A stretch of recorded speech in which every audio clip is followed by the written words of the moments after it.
Hey everybody, I'm Nick Griffin here, and welcome back to 7 Billion Humans. We're moving on to Seek and Destroy 3. Sometimes, when we get excited about an engineering problem, we can lose perspective, and we forget about what's actually important. Yosemite was engineered very cleverly, but we still deleted all our data. Yes, let's not worry about who told who to do what. The important thing is we need to show a little restraint. Please delete one. Only one data cube. It must be the smallest one in the room. Let's all work together to do as little as possible. Okay, I know what we're gonna do.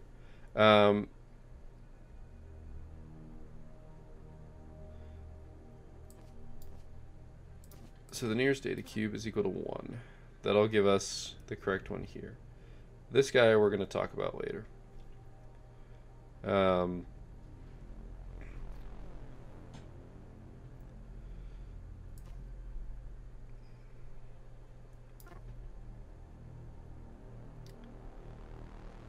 Sorry, I gotta sneeze. But it's just not coming. There we go. Just gotta look into a bright light. Anyway, memory 1 equals our nearest data cube. So we are then going to step up.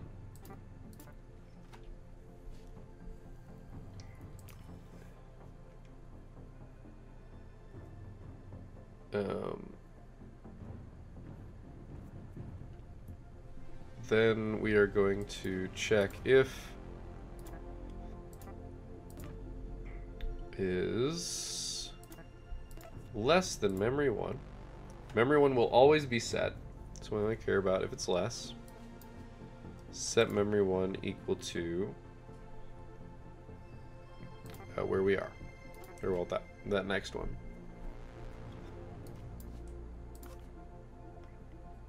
If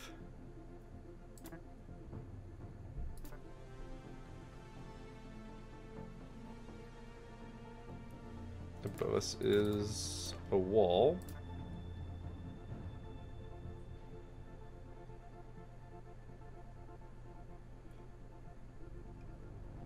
I can't set. Oh, I can.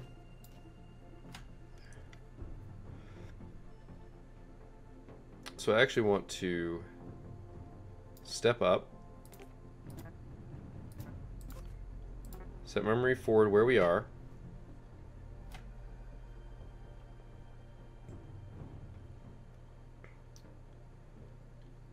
so then we want to,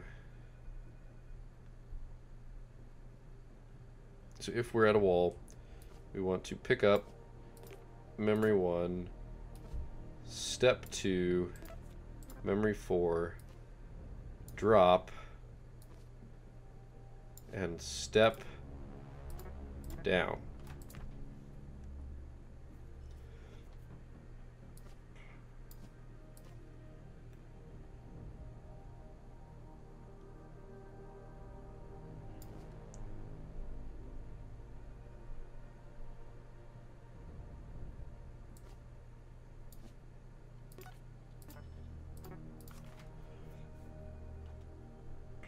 However, if below you is a shredder,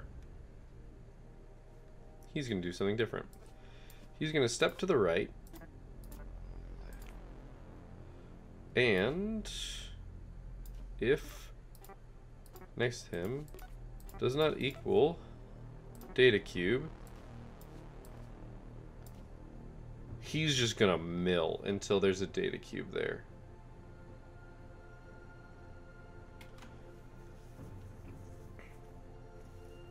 Alright, and when there is,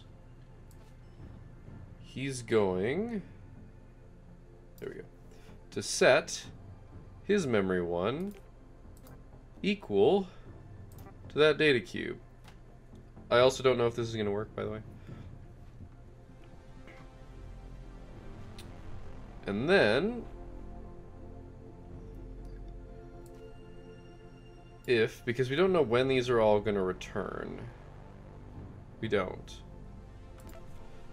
If to your right is a data cube,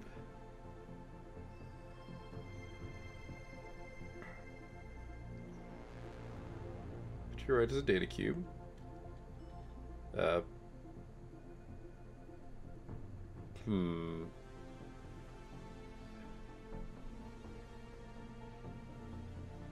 We want to say if that data cube is less than memory 1, we're going to set memory 1 equal to that cube. And then regardless of whether it is or not, we are going to step right.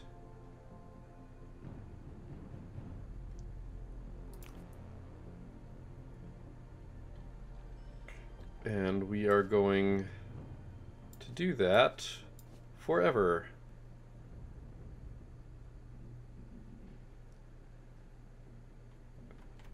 I think.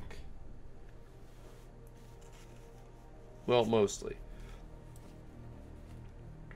If that is a whole,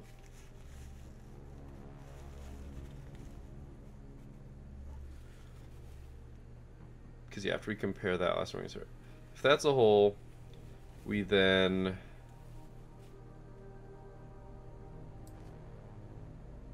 pick up memory 1. Oh, whoops.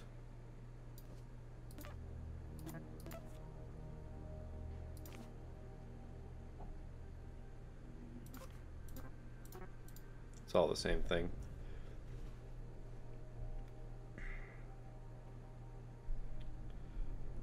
And actually, they don't need to step up.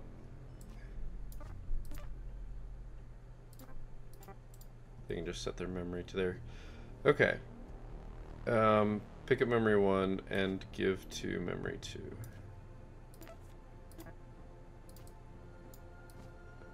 Whoops. After he gives to memory 2, that's end. Alright.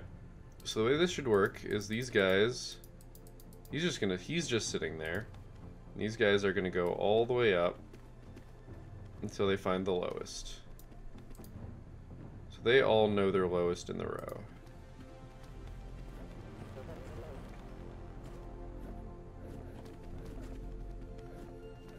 Okay, fine.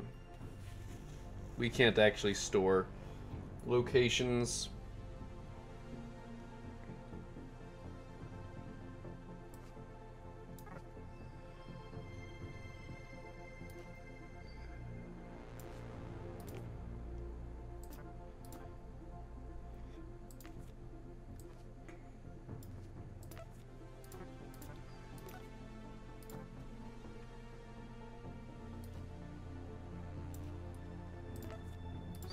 Up, drop, step down, end.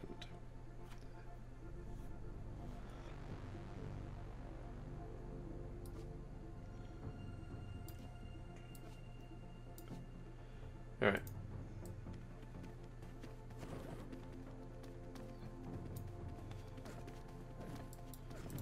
Okay. Now we care about him. So he just found that to the right of him is a memory cube. So he goes, okay, that is now 14.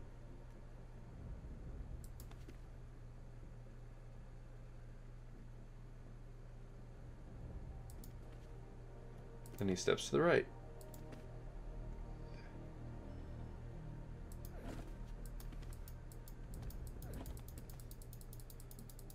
I actually can't see. It looks like 10.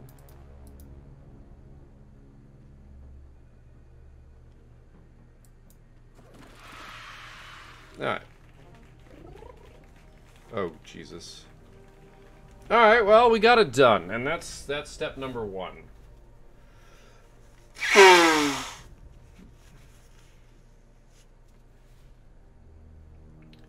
We got it done.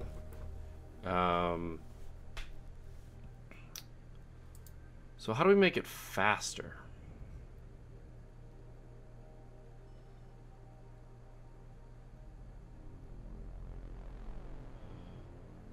Well, we don't need this, because we can't do that.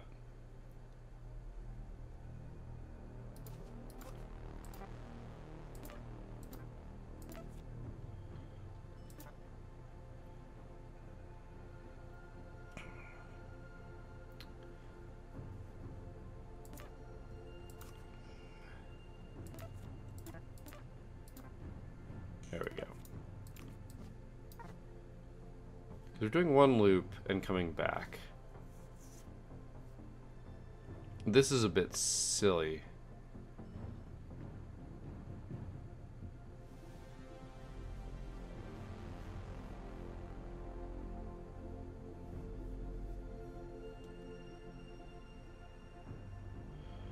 I guess he could instead step down and check that way for a hole. And that way they would have just walk all the way down. If they hit a wall, drop and step up.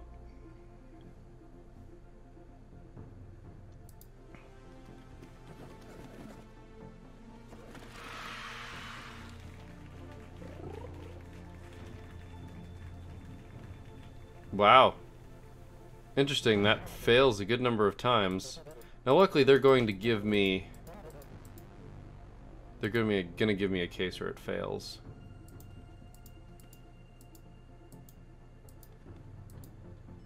Wait, what? Oh. God damn it.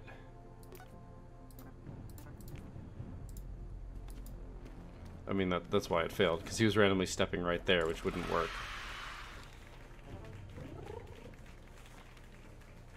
Okay, we are slower than before. Alright, so we're gonna have to pick one of these, because I think this is another one of those where our solution is not going to be optimal for both at the same time. So we've got this general case of run, like we've got the brute force think of it simple case, so we need to think of a clever case. So this could actually be...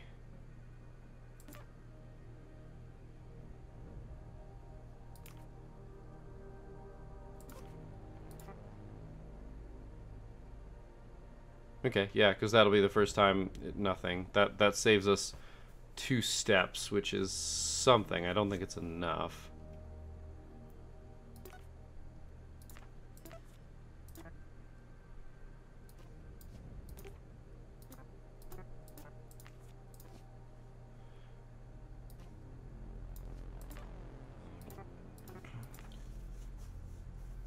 That means he doesn't have to move that way, which saves us a step here or there. Like, that's just funny. I don't know what happened there.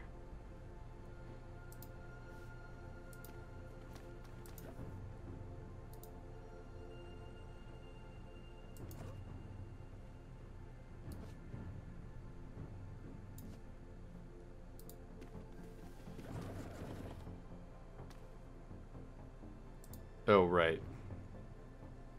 Forgot to change this.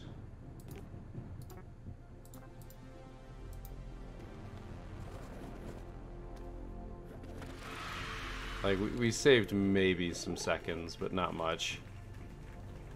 Yeah. We need to save 9 seconds. Which means we're doing something interesting.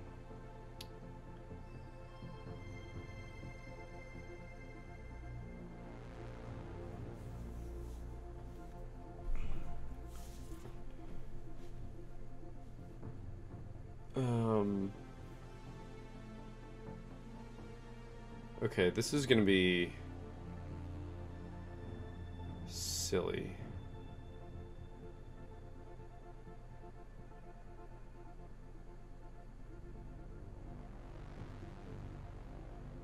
So I'm thinking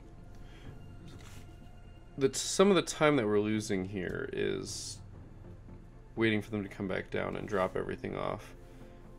Whereas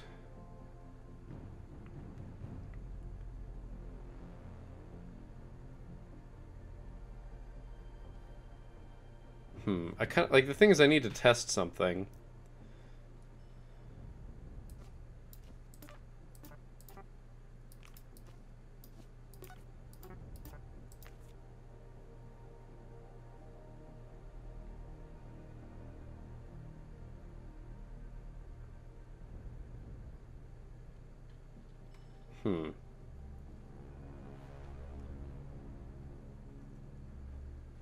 Interesting. So I'm thinking if we actually want to use this guy, like the obvious, I feel like the obvious like programmatic way to do this is the way that I'm doing it.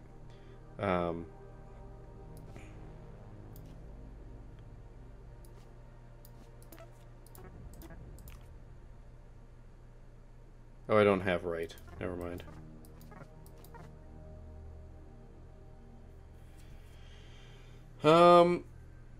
I don't have right, which doesn't work then. Crap.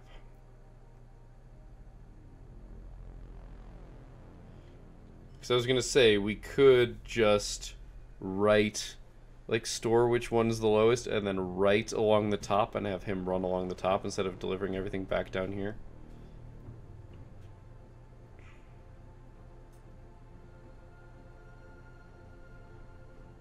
Is there a better way to find? I don't think there's a better way to find is the problem.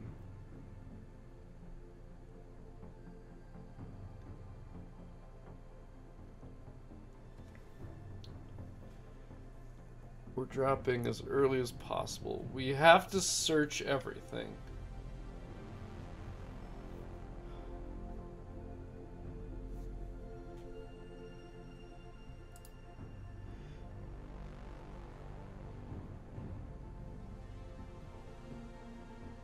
We have to search everything.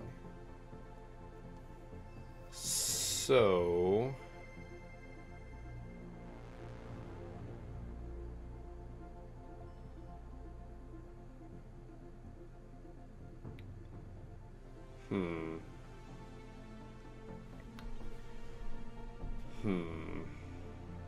I'm just looking at this configuration. I don't like it when the numbers are rolling around. They make my eyes a little tired. I should be going to bed here soon. I just haven't because I've gotten a little wrapped up in this. But it's pretty late at this point, so I should be considering it. Which might be why this is harder than it should be, but... I'm trying to think. So one of the other things I was thinking is, go find your lowest, go back down to where it is. So in this case, 39. Yeah, that's not a good example. This one, 28. So go up, find that it's 28, come back down, and then compare all the way this way. And if yours is...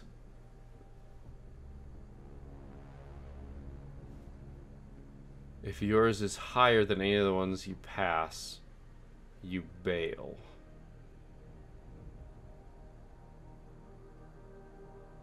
The problem is that doesn't work. Because he has no way of knowing when everybody's reached over here. It's kind of it's the same halting problem. Right? Whereas before, I can just wait because I know I have one thing to check. So the question is whether I can do what I'm trying to do more efficiently. Which, honestly, I don't think I can. I don't think I can get too much more efficient than this.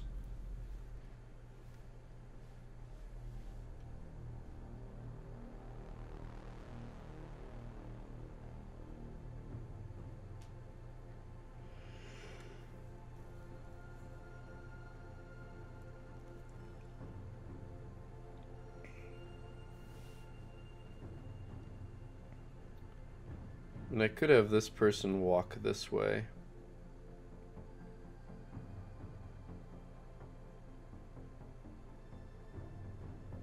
Like, I could do that.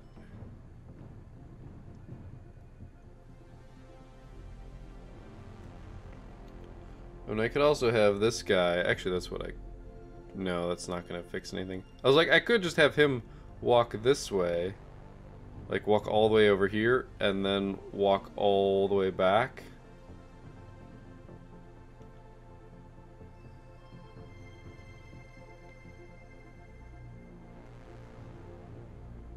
The problem is that doesn't work. Because I can't, like... If you could drop anywhere...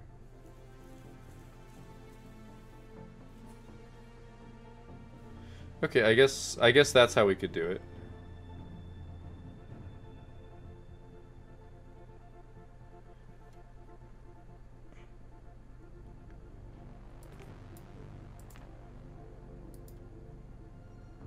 Okay, okay. I'm down.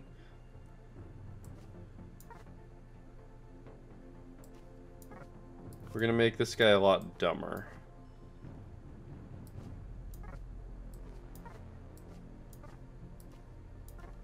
Okay, he's going to step to the right, and he's going to sit there. And he's going to say, if my item is a data cube, give it to that.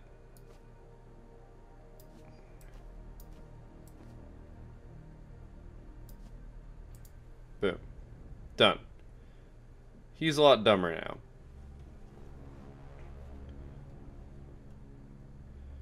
Now everybody else is going to step up. They're going to come back.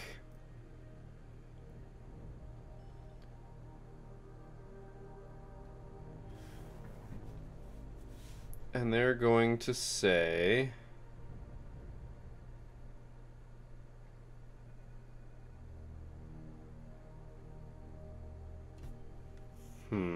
that's dangerous. That's really dangerous. Because I don't know when they're all going to get back. That's the dangerous part. So...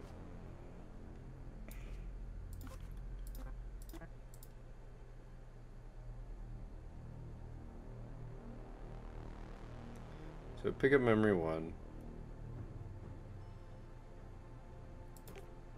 Actually, it has to be that. And then here's where the more logic happens. It's right here. Step down. So what happens when they're all here? Or when some of them are there? So if...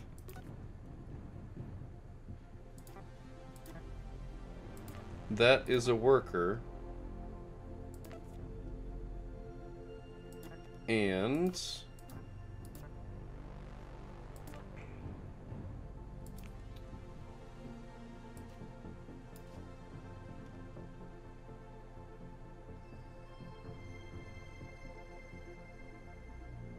okay, so they have to drop. So now they're all standing on there. So they can maybe do the sorting faster than this person.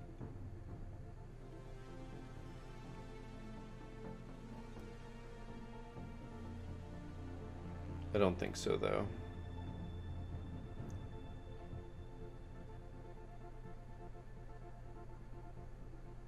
I don't think so is the problem.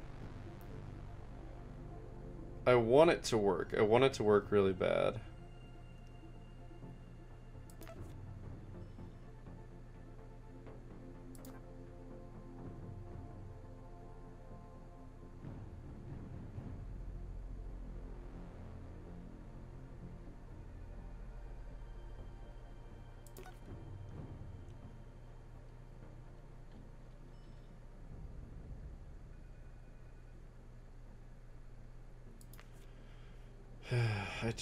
This is a problem. Not knowing the state of this becomes a problem, like a really big problem.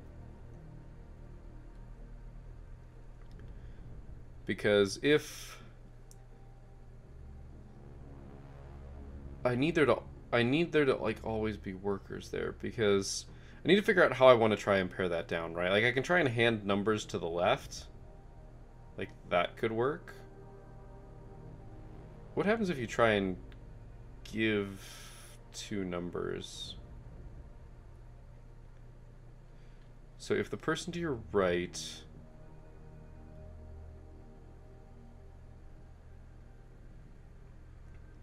the other problem is you don't know when sorting is going to be done.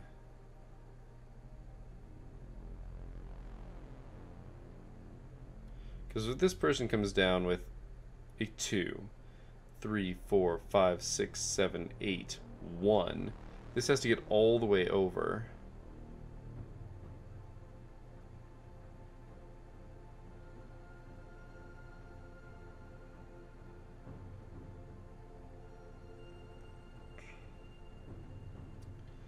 Okay, so if the person to your left... so you can't compare to what they're holding, can you? Maybe you... I don't think you can. So if everybody drops... So if you compare, if the thing to your right is a data cube, and it's less than your data cube,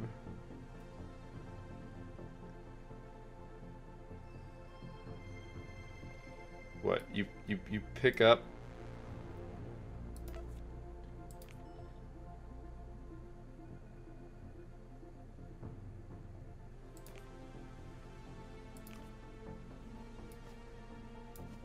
step down, step right, repeat.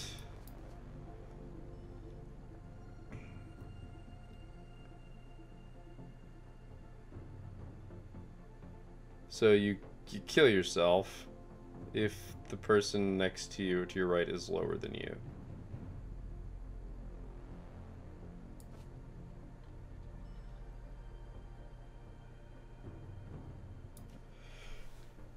If... Oh, jeez. Oh, I've done this horribly wrong, and I know it.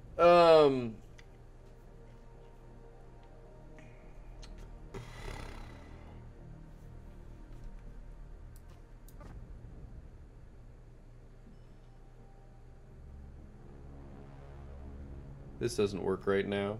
Man, I don't like where this code is right now. Pick it up, you step down, you kill yourself. So...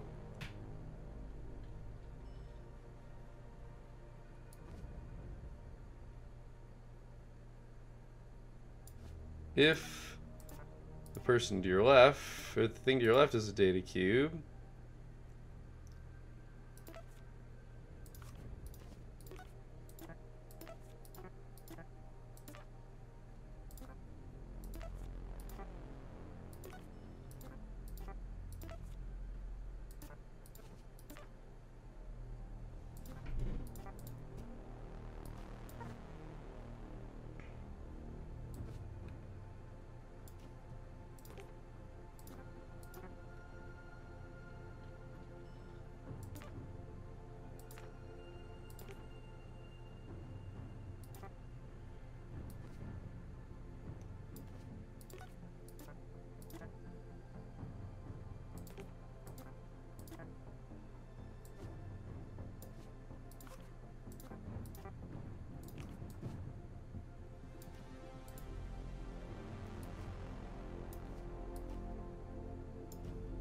okay.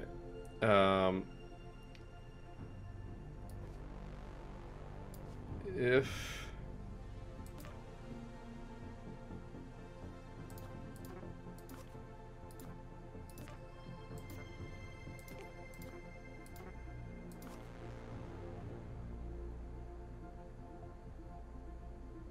I don't even know. This is not this. Yeah, this isn't valid.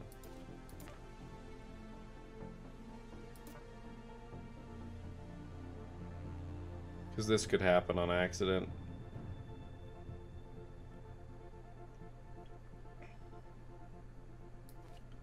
Yeah, this will happen on accident.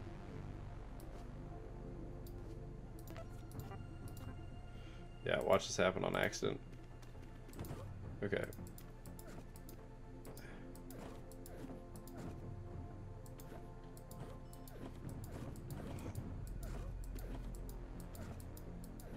Oh gosh. Yep, okay. Alright, this is all bad. No, I shouldn't clear the whole program. This just doesn't work the way I want it to.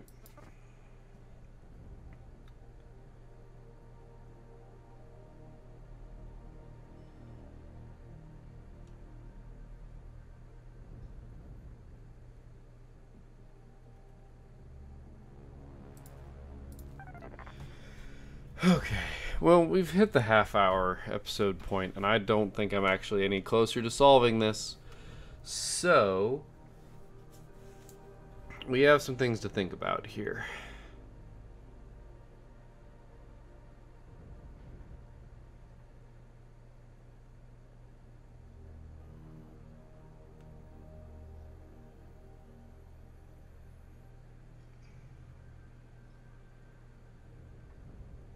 I just don't know what it is. So, as I said, the obvious solution is to run up and down the rows, collecting the smallest in each one, and then using your other guy to check it, the way that we were originally doing it. But we couldn't knock 6 seconds off of 40 seconds to get it down to 33. Or whatever it was. We can check those milestones, I forget how. Yeah, 33. 9 seconds is what we had to get off. 11 seconds. So also, is this success rate being 50% is pretty rough. Because I want to make something that works every time. So things that could fail sometimes seem like a bad plan to me. I feel like that should be a requirement to succeed 100% of the time.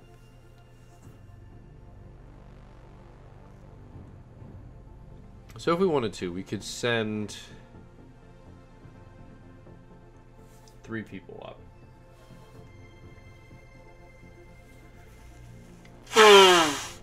But that doesn't actually make anything faster. For multiple reasons.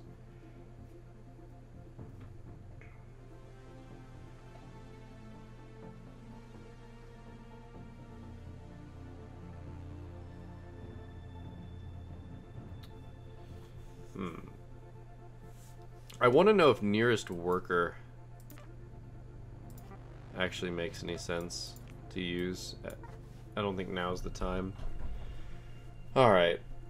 I want to solve this is the problem, but I need to have some sort of breakthrough here, some realization.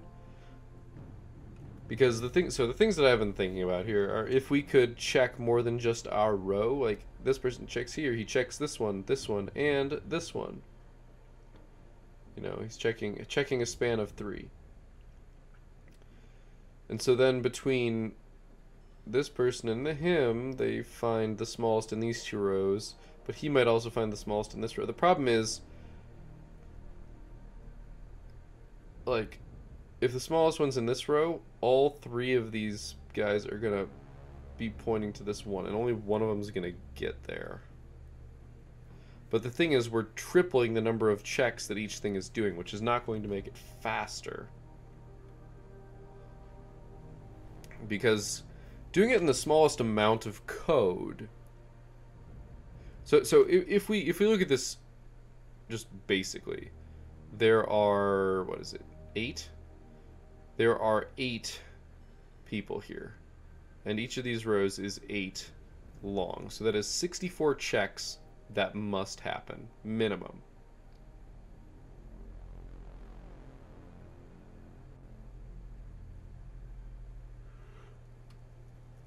Man.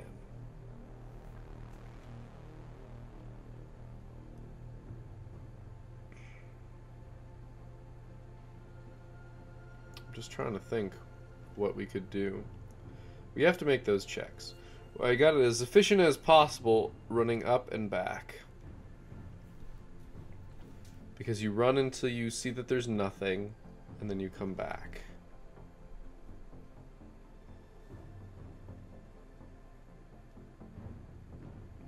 And they all have to come back, because otherwise checking them, it becomes really difficult.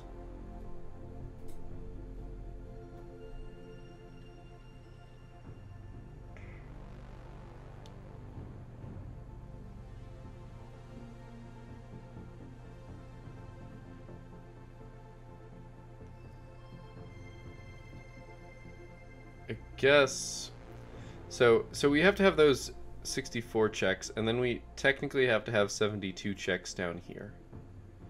Now, the big thing is that comes down to 8 checks per person.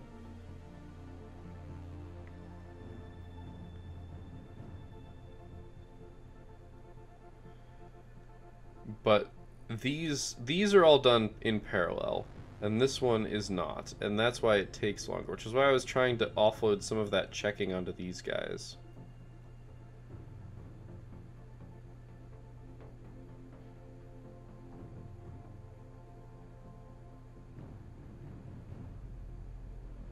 Which makes me wonder if there's actually a way to do that.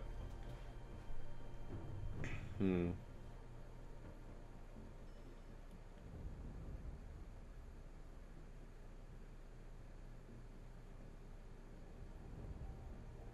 So I guess what we could do is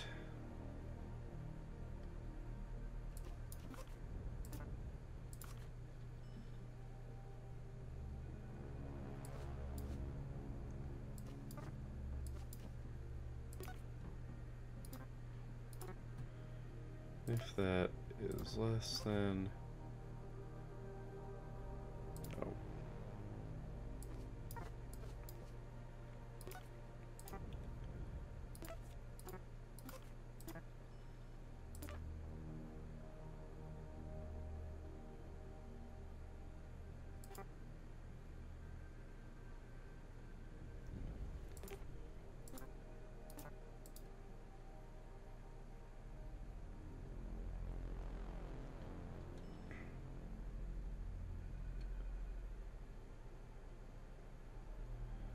okay.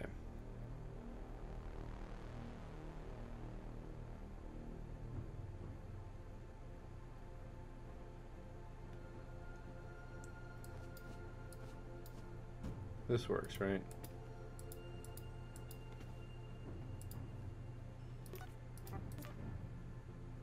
That one.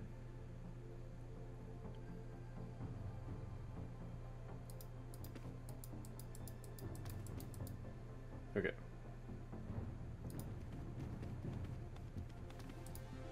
Alright.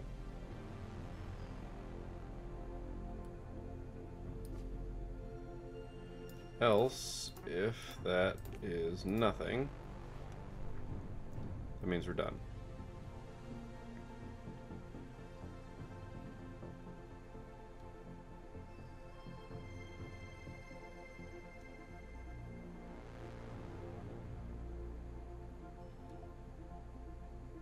Maybe...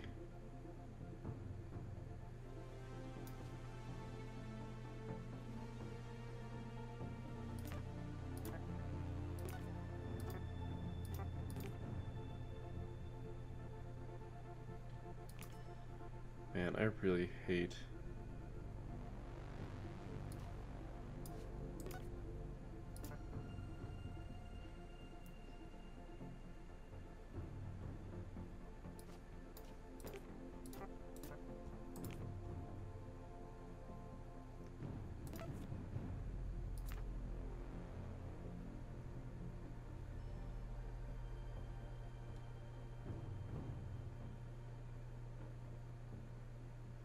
Okay. Step up.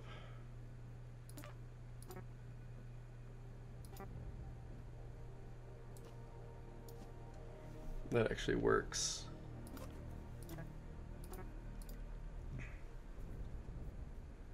Go and pick up Mem1. Okay. And then we step to memory 4, which should be this cube down here. We step down, and then other shit happens.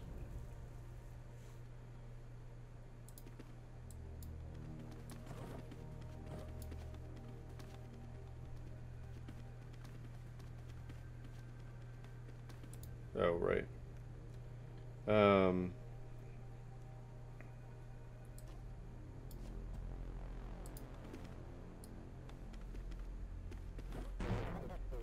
Okay, that's what I wanted.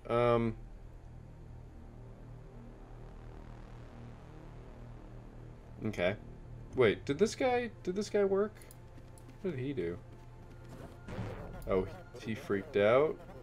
Oh, right, because it equaled nothing. So he actually can run this code and it doesn't matter. Not really. He can't.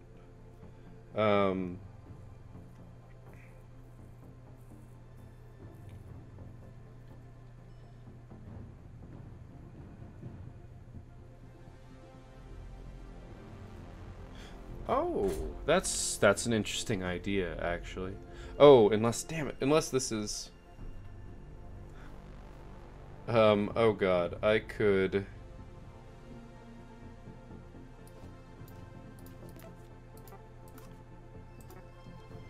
That's not a good plan.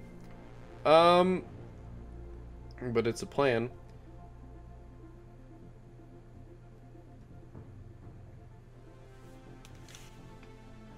Once again, I can't predict the collapse rate. Right? Like, if I try and say, hey, compare your stuff, and I have them all walking left, some of them are going to leave.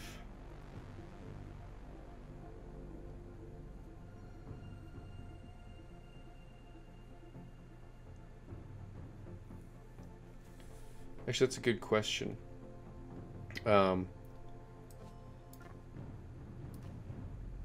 If my item is greater than to the right, or my item is greater, or, okay, yeah,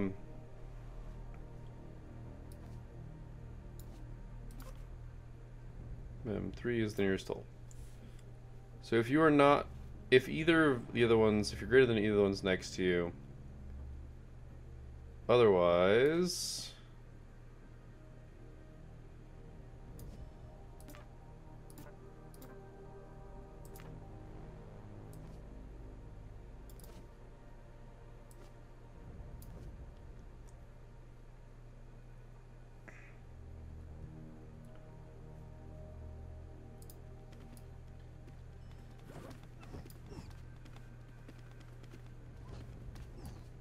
oops.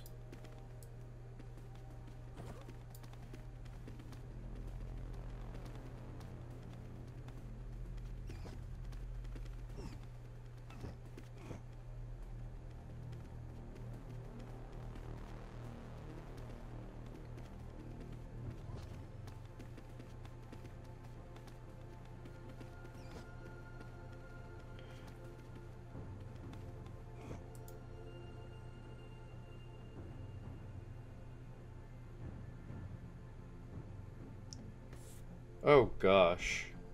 Oh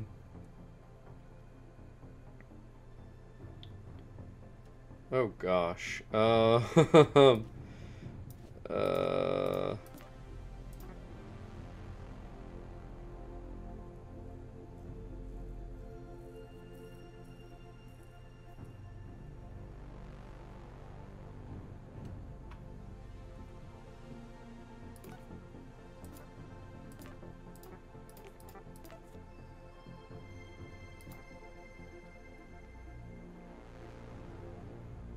This is going to be interesting. Step to the left.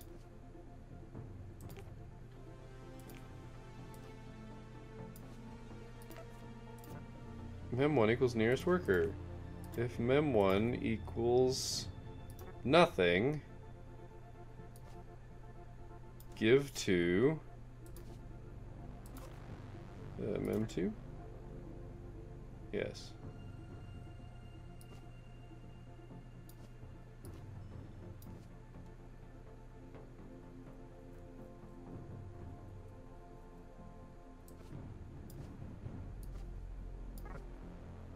I think this works.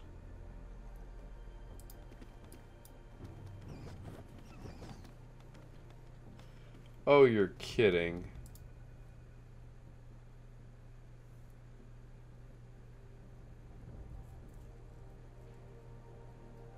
Okay, we have to pick one of these to be equal then.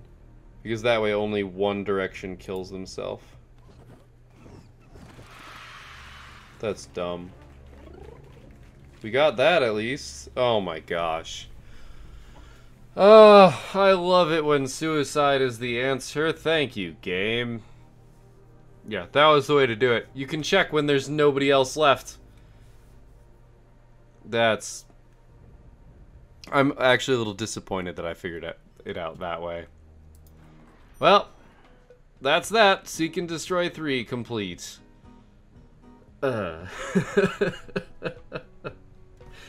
I don't know why that crossed my mind, but hey, we got it both in one. The answer is just throwing yourself down a hole. So, thank you guys for watching. I hope you enjoyed this episode. I still feel into it. I don't know if I should stop, though. Anyway, I will see you guys next time. But until then, keep your gears turning.